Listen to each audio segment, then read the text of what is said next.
Boa noite! Estamos ao vivo, começando mais um bate-papo legal aqui pelo Estúdios TPFest.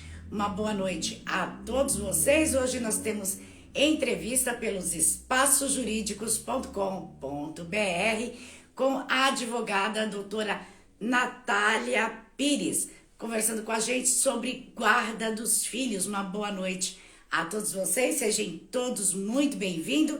Quem quiser mandar pergunta na live, pode mandar a pergunta na live, que a gente faz a pergunta ao vivo para a doutora, ok? Vamos chamar a doutora Natália.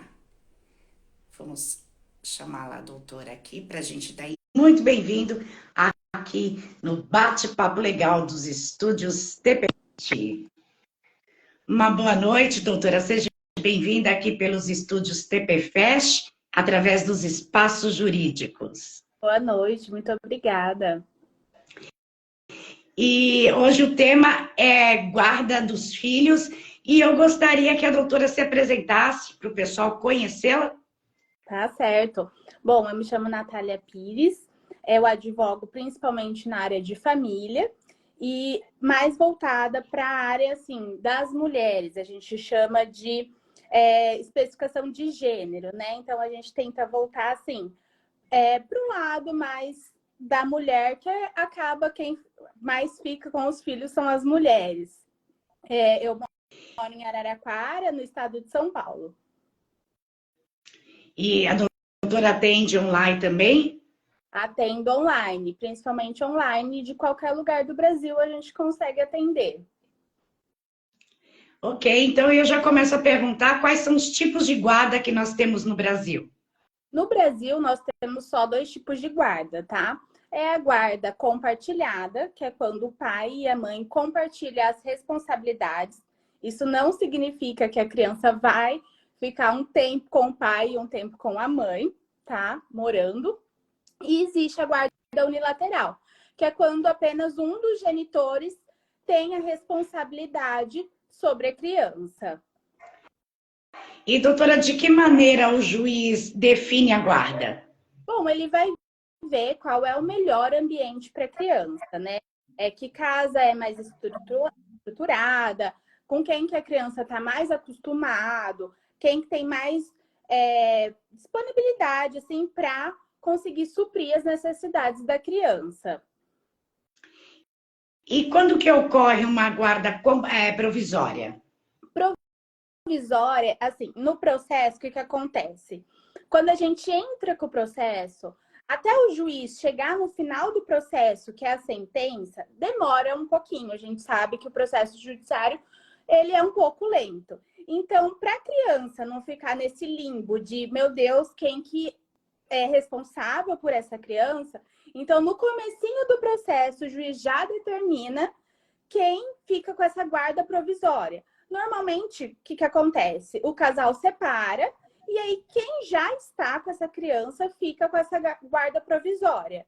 E aí, lá no final do processo, quando o juiz dá a sentença, que é o fim do processo, realmente acabou, ou ele vai continuar naquele sentido que ele já julgou anteriormente na guarda provisória, mantendo a guarda para aquele genitor ou genitora, ou então ele vendo ali o processo, estudando melhor, ele vai entender que não e vai reverter essa guarda. E pode modificar essa guarda para o outro genitor.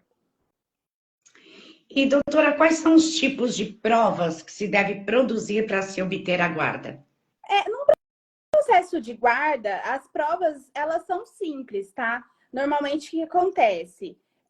O juiz, ele vai pedir um estudo psicossocial. O que é isso?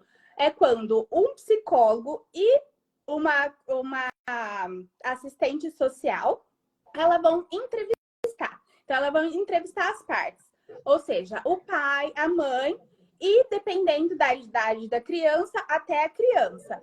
Para entender, né, qual que é melhor tipo de guarda ali para aquela família, qual que é a melhor casa, quem está mais acostumado a lidar com as coisas da criança. Então, é através desse estudo psicossocial que o juiz vai verificar com quem que é a melhor opção de guarda para a criança. no caso, quando a genitora perde a guarda por motivos financeiros, ela pode entrar com uma ação depois para tentar reaver essa guarda? Pode sim. É muito difícil, unicamente por um motivo financeiro, a mãe perder a guarda, tá? Porque, como eu disse, assim, envolve muitas questões, não só dinheiro. Envolve tempo, envolve educação, envolve estrutura mesmo.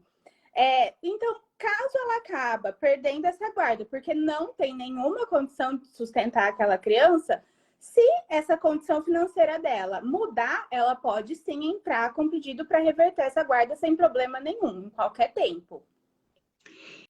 E, doutora, parentes pode ser arrolado como testemunhas em uma Parente ação de guarda? testemunha, tá? O, o que vai acontecer? Os parentes, eles podem ir lá, só a gente chama de ser ouvido só para informações.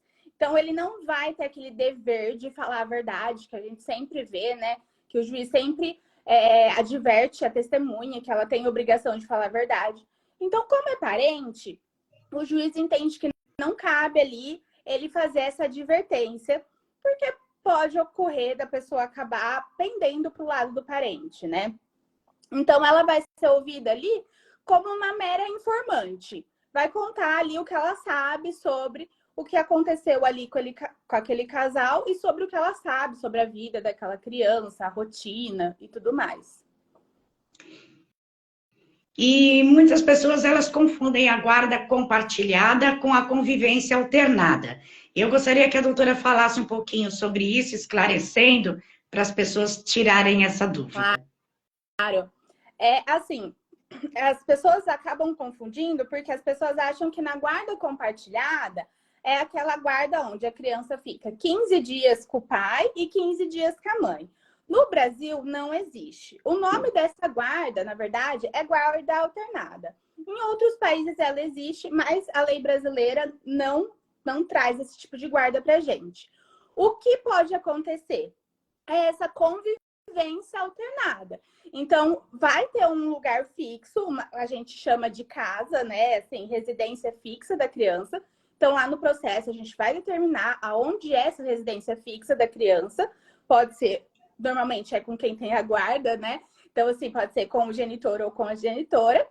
E aí, o que acontece? Essa criança pode ir na casa do outro genitor para passar ali um tempo, de acordo com o que eles combinaram ali no processo. Mas nunca vai ser guarda alternada, somente convivência. E, doutora, quando ocorre a perca ou a suspensão da guarda compartilhada? Tem que ter algum motivo muito sério. Então, quais são os motivos? Expôs a criança ao risco, deixou de suprir alguma necessidade para a criança, violência também gera perda de guarda. Se deixar a criança, por exemplo, assim, ao léu, né, deixar a criança sem estrutura e tal, pode perder a guarda. Ou se não for um caso tão grave, então o que o juiz fala? Ele fala assim, eu vou suspender por um tempo essa guarda, então provavelmente vai ficar ou com outro genitor ou com alguém da família próximo dessa criança, e aí ele vai estudar melhor o que aconteceu ali, né? Por que houve essa violência, por exemplo, por que está acontecendo aquele problema na família. E assim que ele entender que talvez seja melhor que a criança fique com outra pessoa, ou talvez ele entenda que não, que aquilo foi um fato isolado, enfim, pode acontecer muita coisa, e ele entenda que seja melhor voltar a guarda para o genitor que já tinha essa guarda antes. O abandono de incapaz também se perde a guarda, doutora? Sim, perde. Esse é um dos motivos principais, Com né? certeza. Porque, assim, uma criança sozinha, ela tá ali, pode ocorrer muitas coisas com ela, né? Então, tá oferecendo ali um risco para a criança dela ficar sozinha. Então, pode sim ocasionar a perda da guarda. Uma coisa assim que a gente está vendo bastante também, que perde a guarda, é o uso de drogas. Então, expõe a criança ali àquela situação, a criança acaba vendo, convivendo com aquilo, é uma situação que hoje em dia a gente está vendo muito de perda de guarda. E nesse caso que a doutora citou, relacionado às drogas, a criança de primeiro momento, ela vai para um abrigo para depois o juiz definir? Como é que funciona nesse sistema? Não, a criança ela vai permanecer onde ela está. A não ser que, por exemplo, desculpa, a não ser que ela presenciou alguma coisa muito séria ou ela mesma teve contato com a droga. Mas, primeiramente, o que acontece são os familiares mais próximos são chamados, né, para ver se alguém tem condições de acolher essa criança. Então, a última medida vai ser um acolhimento institucional. Ok. E em casos quando ocorre uma violência doméstica com a mãe, né? Esse genitor, ele perde o direito da guarda compartilhada? Ele perde sim, mas não é uma coisa assim de forma automática. Então, vai ter que ser comprovado que existiu essa violência e principalmente essa violência na frente da criança, tá? Precisa ser comprovado isso, que a violência ocorreu na frente da criança. Se caso ficar comprovado de que isso aconteceu de verdade, o genitor perde totalmente o direito à guarda compartilhada. Ok, e a gente vai para as perguntas dos internautas. A gente começa aqui pela primeira pergunta da live, do DJ Rastelli. Ele diz: a mãe da minha filha não deixa eu pegar ela, o que eu posso fazer? Nesse caso, a gente tem que regularizar a convivência, o que muita gente chama de visita, né? A gente não chama de visita porque um pai não visita a criança, né? Ele convive com a criança. Então, regularizando isso judicialmente, desculpa, regularizando isso judicialmente, ela não pode, de jeito nenhum, não autorizar ele a ver essa criança. Porque aí vai ter uma ordem judicial. E quando você descumpre uma ordem judicial, você corre o risco até de ser preso, muitas vezes pagar uma multa. Então, regularizando isso na justiça, não tem como ela se negar a ter esse contato com ele, ter esse contato com essa criança. Ok. E quem estiver na live acompanhando quiser mandar pergunta, fiquem à vontade que a gente faz aqui para a doutora. E a gente tem as perguntas enviadas pelas redes sociais e também pelo chat do site dos espaços jurídicos. E a Fátima Alencar, de Minas Gerais, ela mandou a partir de qual idade o pai pode pegar a criança para passar a pernoite na guarda compartilhada. A convivência, ela vai existir, tá? Independente da guarda. Então, a guarda, ela só vai determinar mesmo quem tem responsabilidade sobre essa criança. Agora, a pernoite, normalmente, é a partir dos 2 anos. Mas tem que ver o quê? Se essa criança está ambientada à casa do pai, a dormir com o pai. Muitas vezes a criança ainda mama. Então, também não vai pernoitar. Então, ela vai passar ali um período de tempo. Mas pernoitar, normalmente a partir dos 2 anos. E a gente tem a pergunta do Alfredo Alencar de Lima. Ele é de Portugal e ele enviou assim: eu moro definitivo em Portugal. Eu gostaria de pedir a guarda do meu filho. Como eu devo proceder? O filho dele mora no Brasil, seria isso? No Brasil. Então, ele teria que fazer o pedido aqui no Brasil e aí demonstrar, né, de acordo com o que ele pode, de que o filho dele estaria bem assistido ali em Portugal, teria toda a estrutura, né? Porque, assim, se a família toda dessa criança tá aqui no Brasil, é uma coisa complicada, né? Porque vai para lá só para ficar com o pai. Então, ele teria que provar que, por exemplo, tem já uma escola encaminhada para essa criança, tem um quarto onde essa criança vai poder dormir. Então, assim, e o pedido tem que ser feito na cidade onde a criança já reside. Então, ele tem que fazer o pedido no Brasil mesmo, da entrada aqui no Brasil. Nesses casos, demora, doutora?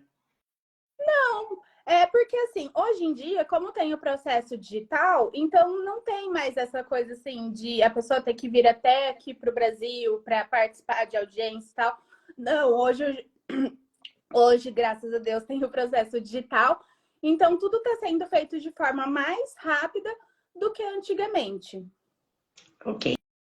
E a gente tem a pergunta da Kelly Quirino, de São Paulo. Ela diz: minha irmã tem a guarda unilateral e as crianças não querem ir mais para a casa do pai. Elas choram muito sem parar. Como devemos proceder? Eu acho assim que primeira coisa é investigar por que essas crianças estão chorando para ir para a casa do pai, porque não é uma coisa normal, né? Ver o que está acontecendo ali, se tem, se elas realmente não estão acostumadas, ou se tem algum problema ali, e resolver isso da forma mais tranquila possível para a criança, né? Eu acho assim que se a criança não está querendo ir, algum motivo ela tem. Então tem que investigar primeiro o motivo por que a criança não quer ir para tentar solucionar. O caminho nunca é forçar essa criança a frequentar Aí. um lugar. Porque ela falou que antes elas iam normais e depois agora, a partir de um tempo, não querem mais ir. E choram muito. Então, Algum alguma coisa errada. tendo, né? Porque não é comum, assim.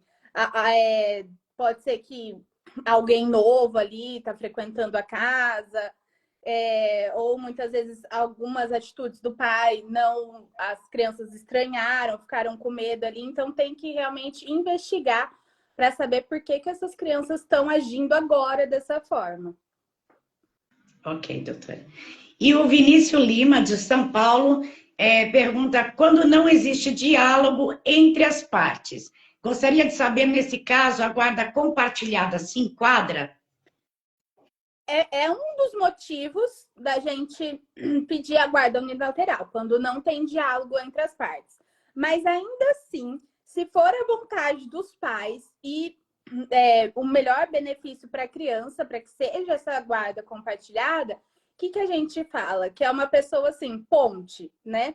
Então pode ser uma babá, uma funcionária da casa, ou um avô, uma avó, que é quem vai fazer esse meio de campo, né? Então ela vai falar assim: olha, o fulano perguntou isso e isso da criança, o que você acha? O que eu respondo para ele? Então, essa terceira pessoa vai fazer esse meio de campo aí. Ok. E é importante ter essa terceira pessoa que faça essa intercessão, né? Tem que ter essa terceira pessoa, porque senão aí o melhor caminho seria a guarda unilateral. Ok. E a Maiara Pereira, de São Paulo, pergunta: quero saber se pode acontecer um processo sobre guarda seguida de alienação parental. Pode sim, tá? Alienação parental é o quê? Quando um dos genitores está ali colocando na cabecinha da criança uma visão totalmente torcida ali do outro genitor.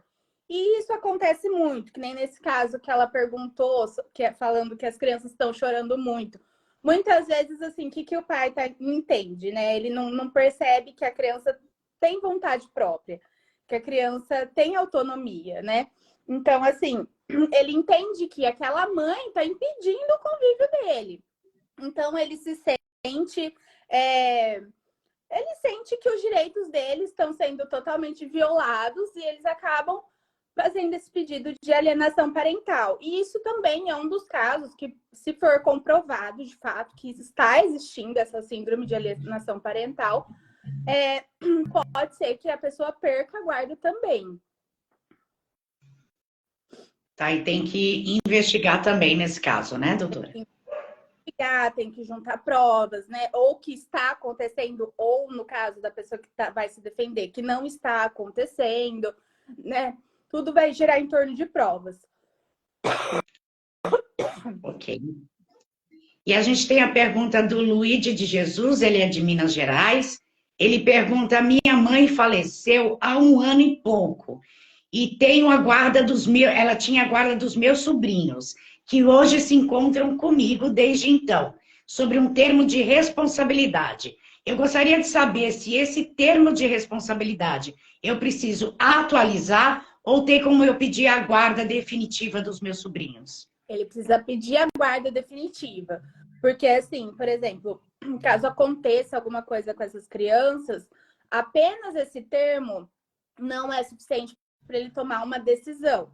Então, até mesmo uma matrícula na escola, só esse termo não acaba sendo suficiente. Então, ele precisa urgentemente procurar o judiciário para entrar com um pedido de guarda. Até porque já é o que acontece, né? A gente chama de guarda fática, porque no fato, a guarda já é dele. Mas, para fins jurídicos, como eu disse, para matricular essa criança numa escola, futuramente para essa criança poder viajar, ele precisa ter a guarda para poder autorizar. Nesse caso, esse termo de responsabilidade é como se fosse uma guarda provisória? Assim, não existe muito um fundamento jurídico para esse termo, né? Eu acredito que os sobrinhos eles já não sejam tão pequenos para colocar só esse termo de responsabilidade. Mas seria como uma guarda provisória. Então, a gente dá esse termo para você ficar por enquanto, até você conseguir, de fato, regularizar essa situação, entrar na justiça e pedir essa guarda. Ok. E a gente tem a pergunta da Érica Silva, de São Paulo. Ela pergunta assim: doutor, estou em processo de separação, mas ainda não dei entrada. O problema temos um casal de filhos e o pai que é a guarda da menina de 3 anos, que é muito apegada a ele, mas a do menino ele não quer. O menino tem 4 anos. No caso, ele quer que o menino fique comigo. Eu gostaria de saber se o juiz pode separar os 2 irmãos da convivência junto. Muito, muito, muito difícil. O único caso, assim, que eu vejo de que isso seria possível é de demonstrar que isso seria benéfico para as crianças. Mas eu não conheço nenhum caso que separar irmãos foi benéfico, né? Então, assim, se ele provar de que realmente essa menina e esse menino não podem ficar juntos, ele tem uma super oportunidade em outro país que só vale para a menina, aí sim poderia, mas caso contrário, não. Ok. E a Barba Melo, de São Paulo, ela pergunta: quando a criança está no abrigo por maus tratos, algum parente pode pedir a guarda desse menor? E se sim, quem irá pagar a pensão? Sim. E aí, quem paga a pensão são os 2 genitores, tá? Tanto a mãe quanto o pai pagam pensão. Isso é válido também não só para qualquer parente, mas quando os avós têm a guarda, os 2 genitores também pagam a pensão. Então, assim, como eu falei, ir para uma instituição é o último caso. A última coisa que a justiça quer é mandar essa criança para uma instituição. Caso aconteça, eles vão sim dar preferência aos parentes mais próximos dessa criança, a não ser que fique comprovado de que nenhum parente tem estrutura para criar uma criança. Mas caso contrário, com certeza ela consegue ganhar essa guarda. Tá, ok. E a gente tem a última pergunta aqui que eles enviaram, é da Valmira Silva. Ela diz: tenho a guarda definitiva da minha filha de 13 anos, só que ela quer ir embora com o pai. Ele vem fazendo muito a cabeça dela para ir morar com ele. O que eu devo fazer nesse caso, já que a guarda definitiva é minha? Eu não abriria mão dessa guarda de jeito nenhum. Ela não deve fazer nada. Eu acredito assim, se ele realmente quer essa guarda, ele tem que ir atrás e provar de que ele é a melhor opção para essa criança. Mas ela pode ficar tranquila, se a guarda é dela, tá tudo ok. Ela diz que a filha quer ir embora com o pai, né? Como ela deve proceder.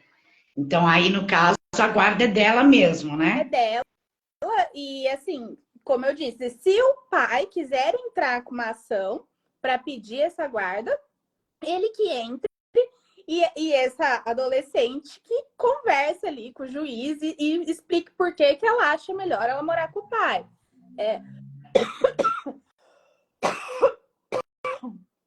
A partir dos 12 anos, o juiz já ouve esse adolescente. Então, ele quer saber realmente qual que é a visão do adolescente. Agora, tem que ver, né, por que ela tá querendo morar com o pai. Se realmente é a melhor opção ou se é só porque o pai tá ali falando, prometendo alguma coisa para ela. Ok, doutora. E faltou a gente falar algo que seria importante sobre a guarda que a gente não tenha falado durante a entrevista? Eu acho assim que o mais importante deixar claro aqui para todo mundo é que nunca é bom não deixar essa situação não regularizada, né? Muitas vezes o casal tá ali em conflito e acaba falando assim, quando as coisas acalmarem, eu vou ver esse assunto sobre guarda e tudo mais. E isso acaba prejudicando muito a criança. Então, acho que o mais importante é pensar muito bem antes de separar, e quando isso ocorrer, a primeira coisa que fazer é regularizar a situação da criança e já ir atrás para saber, independente qual é a melhor guarda ali, mas já ir atrás para resolver essa situação. Nunca deixar ir passando o tempo. Quanto mais tempo, mais ali a criança vai sendo prejudicada. E os pais que às vezes trabalham muito ou trabalham viajando, nesse caso, o pedido de guarda seria unilateral? Então, como eu falei, a guarda compartilhada, como ela só vai ali compartilhar os deveres e as obrigações, não teria problema nenhum em ter a guarda compartilhada nesse caso. Porque, assim, os dois conversando e tomando as decisões juntos, por exemplo, assim, vamos matricular a criança na escola A ou na escola B, qual seria a melhor? Então, os dois conversando não teria problema, né? Como eu disse, assim, a convivência ali é outro assunto, um assunto que eles podem conversar entre eles e combinar da melhor forma. Agora, a guarda vai ser sempre o quê? A responsabilidade sobre a vida da criança. E o pai e uma mãe, eles têm necessidade de ter voz ativa na vida da criança, né? Por isso que a guarda compartilhada, ela é regra no nosso ordenamento jurídico. Para nenhum pai ficar sobrecarregado e nem o outro ficar ali ao léu, distante ali da criança, sem ter uma voz ativa ali na vida da criança. Então, assim, não importa. Muitas vezes, pais que moram em cidades diferentes conseguem manter essa guarda compartilhada porque eles se conversam e conseguem tomar as decisões da vida da criança junto. Então, a guarda é sobre isso, sobre tomadas de decisões sobre a vida da criança. Que é a diferença da convivência alternada que a doutora disse, né? Exatamente. Então, a convivência é uma coisa e a guarda é outra totalmente diferente. Muitas vezes ali a convivência, se o pai viaja muito, se a mãe viaja muito, vai ter que se adequar à situação. Mas a tomada de decisões, eu acho assim, que nada impede. Nenhuma distância, hoje em dia, né? Nenhuma distância mais justifica você não estar presente ali na vida da pessoa que você gosta, da pessoa que você ama, né? Então, assim, os pais têm que ver esse lado. Qual que é melhor para a criança? É melhor que o pai e a mãe tenham uma voz ativa na vida dessa criança ou não? É melhor, um dos genitores não tem condições, então só o outro vai ficar responsável. Na maioria das vezes a gente consegue conciliar isso e optar pela guarda compartilhada. Mas assim, caso não seja possível, existe aí a guarda unilateral. Ok, doutora, eu gostaria que a doutora deixasse os seus contatos para quem quiser dar entrada em contato com a doutora, tirar esclarecimento ou contratação de serviços. Tá certo. O meu número de WhatsApp, quem quiser entrar em contato, é 16 99776 8040. O meu Instagram também pode chamar lá, é Nath_BLP. E também tem o site npadvocacia.com.br. Ok, doutora, eu gostaria de agradecer a sua presença aqui pelos estúdios TPFest. E lembrando que a doutora faz parte dos espaçosjurídicos.com.br. Você pode acessar o site e também o Instagram dos Espaços Jurídicos e acompanhar as dicas da doutora lá. E também, se quiser o contato da doutora, é só chamar no chat que a gente passa aí, a produção toda passa o contato da doutora Natália Pires para vocês. E eu gostaria de agradecer a sua presença aqui na TPFest pelos Espaços Jurídicos, doutora. Eu que agradeço. Agradeço a sua presença e a gente vai ficando por aqui, agradecendo a sua audiência e voltamos no nosso próximo programa do Bate-Papo Legal. Uma boa noite, doutora, e uma boa noite a todos vocês. Boa noite. Tchau, tchau.